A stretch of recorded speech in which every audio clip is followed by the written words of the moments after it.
The nutrition source, protein.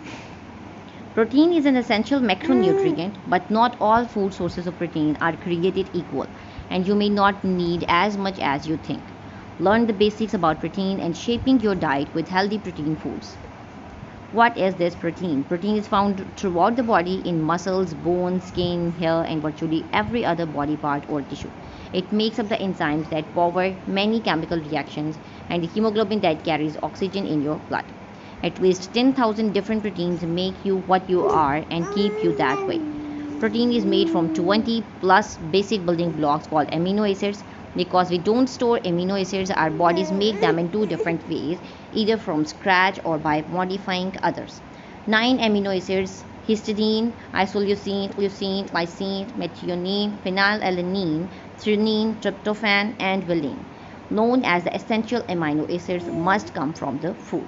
How much protein do I need? The National Academy of Medicine recommends that adults get a minimum of 0.8 grams of protein for every kilogram of body weight per day, or just over 7 grams for every 20 pounds of body weight. For a 140-pound person, that means about 50 grams of protein each day. For a 200-pound person, that means about 70 grams of protein each day. The National Academy of Medicine also sets a wide range of acceptable protein intake, anywhere from 10% to 35% of the calories every day. Beyond that, there's relatively little solid information on the ideal amount of protein in the diet or the healthiest target for calories contributed by protein. In an analysis conducted at Harvard among more than 130,000 men and women who were followed for up to 32 years, the percentage of calories from total protein intake was not related to overall mortality or to specific causes of death. However, the source of protein was important. It's important to note that millions of people worldwide, especially young children, don't get enough protein due to food insecurity. The effects of protein deficiency and malnutrition range in severity from growth failure and loss of muscle mass to decreased immunity, weakening of the heart and respiratory system, and death. However, it's uncommon for healthy adults in the US and most other developed countries to have a deficiency because there's an abundance of plant and animal based foods full of protein. In fact, many in the US are consuming more than enough protein, especially from animal based foods. It's all about the protein package. When we eat foods for proteins, we also eat everything that comes alongside it: the different fats, fibers, fats, sodium, and more. It's this protein package that's likely to make a difference for health. The table below shows a sample of food packages sorted by protein content alongside a range of components that come with it. To call out a few examples, a for 4 ounce broiled sirloin steak is a great source of protein, about 33 grams worth. A 4-ounce ham steak with 22 grams of protein has only 1.6 grams of saturated fat, but it's loaded with 1500 milligrams worth of sodium.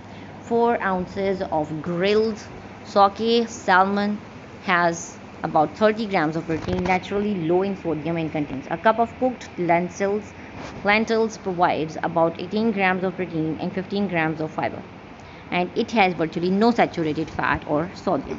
What about protein powders? Powdered protein can come from a variety of sources, including eggs, milk, and plants.